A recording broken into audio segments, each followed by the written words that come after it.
नमस्कार विद्यार्थी मित्र, आज आपण पाहणार आहोत इयत्ता 10वी विषय विज्ञान आणि तंत्रज्ञान भाग 2 यामधील आपत्ती व्यवस्थापन. हा धडा खरं तर 2 भागामध्ये विभागलेला आहे. त्यापैकी पहिला भाग आपण आता पाहूया. या धड्यामध्ये पाहायचं आहे आपल्याला आपत्ती म्हणजे काय, आपत्तीचे प्रकार कोणते, आपत्तीचे परिणाम काय, आपत्तींचे स्वरूप आणि व्याप्ती, आपत्ती व्यवस्थापन, आपत्ती व्यवस्थापन प्राधिकरण संरचना, प्रथमोपचार व आपत्कालीन कृती तसेच अभिरूप सराव. सुरुवातीला पाहूया आपण आपत्ती म्हणजे काय. पर्यावरणात अनेक वेळा काही भयंकर धोकादायक घटना घडतात. त्यांना आपण आपत्ती असे म्हणतो. नद्यांना पूर येणे, ओला किंवा कोरडा दुष्काळ, वादळे, भूकंप, ज्वालामुखी या काही प्रमुख नैसर्गिक आपत्ती आहेत. मानवावर अचानक ओढवलेली संकटे ही असतात. या घटनांमुळे पर्यावरणात आकस्मिक परिवर्तन घडून येते. तसेच अशा विध्वंसक घटनांपासून पर्यावरणाला हानी पोहोचते. पर्यावरणातील साधन संपत्तीचा आपल्या विकासासाठी उपयोग करताना पर्यावरणाला हानी पोहोचते. त्यातून अचानक व मानवाच्या नकळत काही आपत्ती ओढवतात. त्यांना मानवनिर्मित आपत्ती म्हणतात. इथे काही आपण मानवनिर्मित आपत्तीची उदाहरणं पाहतो आहोत. संयुक्त राष्ट्रसंघाने आपत्ती म्हणजे अशी घटना की ज्यामुळे अगदी आकस्मिकपणे प्रचंड जीवितहानी व अन्य प्रकारची हानी होत असते. याला आपत्ती म्हटलंय. अशी आपत्तीची व्याख्या केलेली आहे. यातील आकस्मिकपणे व प्रचंड हे शब्द महत्वाचे आहेत. आपत्ती ही आकस्मिकपणे ओढवते, त्यामुळे तिचा आधी अंदाज येऊ शकत नाही, म्हणून सावधगिरी बाळगता येत नाही. ज्या ठिकाणी आपत्ती येते त्या परिसरातल्या मालमत्तेचे प्रचंड नुकसान होते. वित्त व प्राणीहानी सारख्या घटनेचे समाजावर दीर्घकालीन परिणाम होत असतात. हे परिणाम आर्थिक, सामाजिक, सांस्कृतिक, राजकीय, कायदा आणि प्रशासन अशा सर्वच क्षेत्रात होतात. आपत्ती ज्या ठिकाणी ओढवलेली आहे त्या भागातील जनजीवन विस्कळीत होते. आपदग्रस्तांची जैविक, आर्थिक तसेच अन्य प्रकारची हानी होत असते. कोणत्याही दोन आपत्ती सारख्या नसतात. प्रत्येक आपत्तीचा कालावधी एकसारखा नसतो. काही आपत्ती या अल्पकाळ तर काही दीर्घकाळ राहतात. प्रत्येक आपत्ती ओढवण्याची कारणे सुद्धा वेगळी असतात. आपत्तीच्या पर्यावरणातील नेमक्या कोणत्या घटकावर जास्त परिणाम होतो हे त्या आपत्तीच्या स्वरूपावर अवलंबून असते. आपत्तीचे असेही वर्गीकरण करता येईल जसे प्रलयकारी आपत्ती, उदाहरणार्थ ओडिशातील चक्रीवादळ, गुजरातमधील प्रलयकारी भूकंप, तसाच लातूरचा भूकंप व सातत्याने आंध्रच्या किनाऱ्यावर दरवर्षी घोंघावणारी चक्रीवादळे, ज्यामुळे त्या भागात हाहाकार उडाला. मोठ्या प्रमाणात जीवित व वित्तहानी झाली, पण तरीही सामान्य जनजीवन काही काळाने सुरळीत झाले. दूरगामी परिणाम साधणाऱ्या आपत्ती म्हणजे घटनेनंतरही त्यातील दुष्परिणाम एकतर गंभीर असतात किंवा त्या गंभीरतेत जसा काळ लोटला तशी वाढच होत जाते. उदाहरणार्थ दुष्काळ, पिकांवरील अरिष्ट, कर्मचारी संप, वाढणारी समुद्र पातळी, वाळवंटीकरण इत्यादी. आपत्तीचे प्रकार. आपत्तीचे 3 प्रमुख प्रकार आहेत. त्याच्यामध्ये पहिला प्रकार भूभौतिक, दुसरा जैविक आणि मानवनिर्मित. भूभौतिक आपत्तीमध्ये भूशास्त्रीय व भूगर्भीय, उदाहरणार्थ भूकंप, ज्वालामुखी, सुनामी, भूप्रपात, भूमिपात, भूप्रक्षोभ, प्रस्तरभंग विदारण, धूप, क्षारीकरण, जलप्रलय अशांचा समावेश होतो. भूभौतिकचा दुसरा जो भाग आहे त्याच्यामध्ये हवामानशास्त्रीय, वातावरणीय आणि खगोलशास्त्रीय यांचा समावेश होतो. उदाहरणार्थ उष्ण व शीत लाटा, हिमवादळे, बर्फवृष्टी, चक्रीय वादळे, गारा, अवर्षण, दुष्काळ, महापूर, उल्कापात, सूर्यावरील डाग व संख्येतील बदल इत्यादींचा यामध्ये समावेश होतो. आपत्तींचा दुसरा प्रकार आहे जैविक. याच्यामध्ये वनस्पतीजन्य आणि प्राणीजन्य. वनस्पतीजन्यमध्ये जंगल, येथील वणवा, बुरशीजन्य रोग यांचा प्रसार, तण फैलाव, उदाहरणार्थ जलपर्णी, गाजर गवत, तृणगवत वगैरे यांचा फैलाव. प्राणीजन्यमध्ये संसर्गजन्य विषाणू, जीवाणू, उदाहरणार्थ पटकी, हिवताप, कावीळ, प्लेग रोगजंतू, कीटक, विषारी प्राण्यांचा दंश, टोळधाड, हिंस्पशूंचा हल्ला इत्यादींचा प्राणीजन्यमध्ये समावेश होतो. मानवनिर्मित आपत्तीमध्ये अनाकलनीय आणि हेतुपुरस्सर असे दोन प्रकार पडतात. अनाकलनीय मध्ये विषारू वायुगळती, अणुचाचण्या, अनियोजित क्रिया, अपघात इत्यादींचा समावेश होतो. आणि हेतुपुरस्सर मध्ये युद्ध, आग, बॉम्बस्फोट, सक्तीचे स्थलांतर, दहशतवाद, बलात्कार, बालकामगार यांचा समावेश होतो. आपत्तीचे परिणाम. आपण आपत्तीच्या गंभीर परिणामाविषयी जाणून घेतलेले आहे. पुरांमध्ये रहदारीचे पूल वाहून जाणे, नदीकाठच्या गावामध्ये पाणी शिरणे, अन्नाची तूट निर्माण होणे अशा अनेक समस्या यामध्ये निर्माण होत असतात. भूकंपामध्ये घरांची पडझड होणे, जमिनीला भेगा पडणे असे परिणामही दिसून येतात.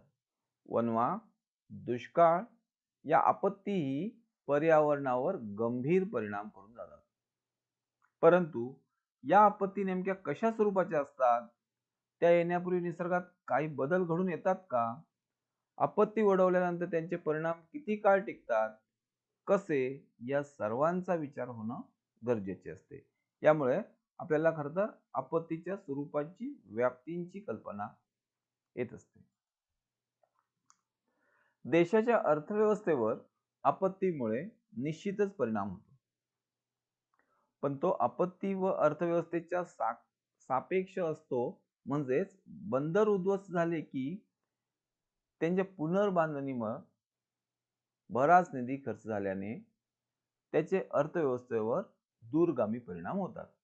आपत्तीचा सामाजिक नेतृत्वावरील परिणाम म्हणजे एखाद्या आपत्तीत स्थानिक नेतृत्व प्रभावी नसेल तर तेथील नागरिक दिशाहीन बनतात.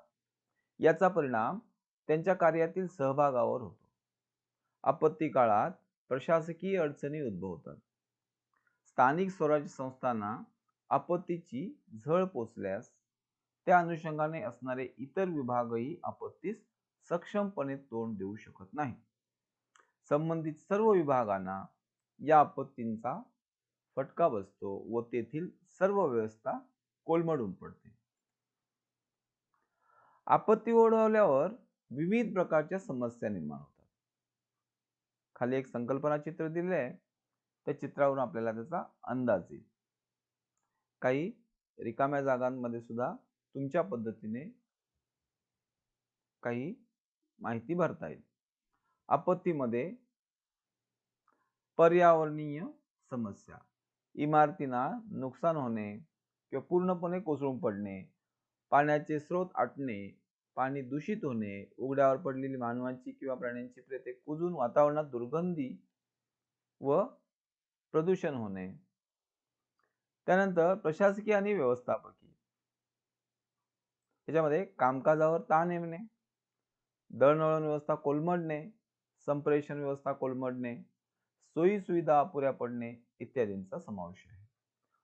वैद्यकीयमध्ये जखमी होणे, भावनिक मानसिक ताण निर्माण होणे, साथीचे रोग पसरणे, आपदग्रस्तांचा मृत्यू होणे इत्यादींचा समावेश होतो. आर्थिक समस्या ज्या आहेत, मोठ्या प्रमाणात अचानक निधी खर्च होणे, विकासाच्या इतर घटकांवर निधीचा तुटवडा निर्माण होणे, उत्पन्न घटणे इत्यादी होऊ शकतो. सामाजिक क्षेत्रामध्ये तुम्हाला सांगता येईल, सामाजिक किंवा सांस्कृतिक क्षेत्र जे आहे त्या संपूर्ण सामाजिक आरोग्यावर, त्याचबरोबर सामाजिक एकंदरीत उपक्रमांवर किंवा सामाजिक कार्यक्रमांवर त्याचा परिणाम होत असतो. समाजामध्ये या आपत्ती दरम्यान हा जो एकंदरीत ताणतणावाचा भाग आहे किंवा आर्थिक किंवा बाकीचे संकट जे येते त्याच्या सावरण्यामध्ये मोठा सामाजिक बदल झालेला या दरम्यान दिसतोय. राजकीय व्यवस्था सुद्धा उलथापालथ होण्याची शक्यता या आपत्तींमध्ये असते. कारण प्रशासकीय यंत्रणेबरोबरच राजकीय त्याच्यामध्ये जर जोड मिळाली नाही, परिस्थिती हाताळण्यामध्ये राजकीय व्यवस्था कमी पडत असेल तरी सुद्धा त्या राजकीय व्यवस्थेवर एकंदरीत या आपत्तीमुळे परिणाम झालेले आपल्याला दिसतील. आपत्तीचे स्वरूप व व्याप्ती. आपत्तीच्या व्याप्तीचा विचार करता काही महत्त्वाच्या बाबी विचारात घ्याव्या लागतील.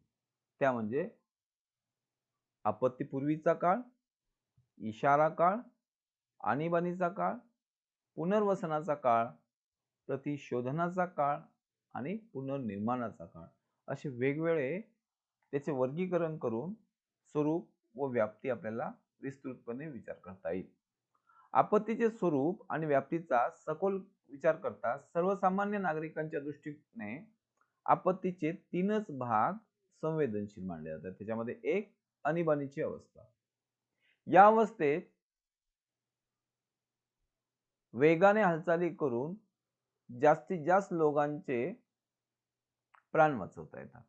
त्यामध्ये शोध आणि बचाव कार्य, वैद्यकीय मदत, प्रथमोपचार, संपर्क व दळणवळण व्यवस्था पूर्ववत करणे, धोकादायक विभागातून नागरिकांचे स्थलांतर करणे या व इतर अनेक कृती अपेक्षित असतात.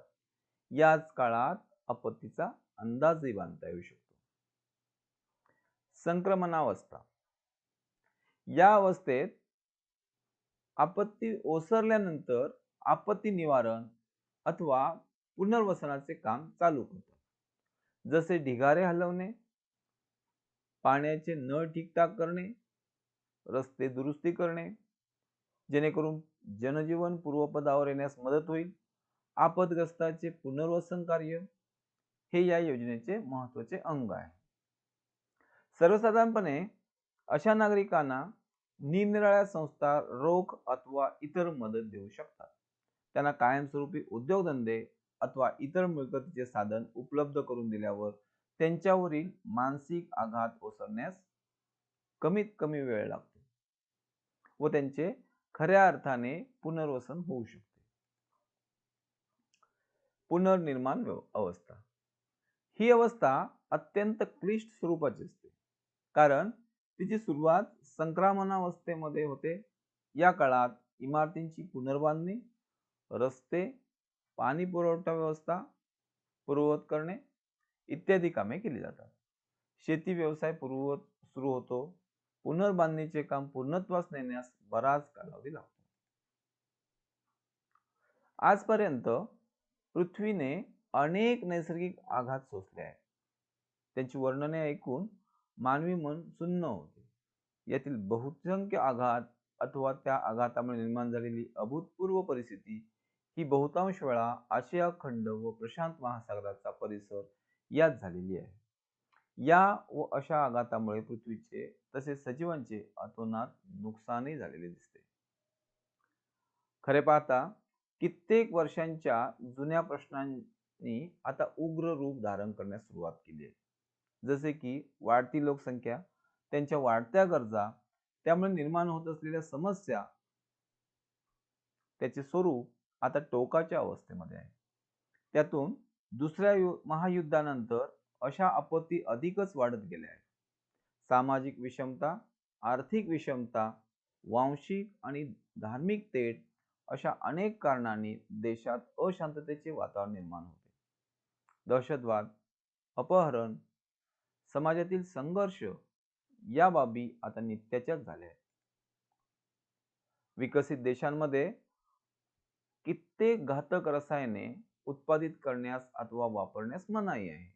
मात्र त्याच विषारी अथवा मानवाच्या रासास कारणीभूत होऊ शकतील अशा रसायनांचे उत्पादन मागास किंवा विकसनशील देशांमध्ये सर्रास केले जाते.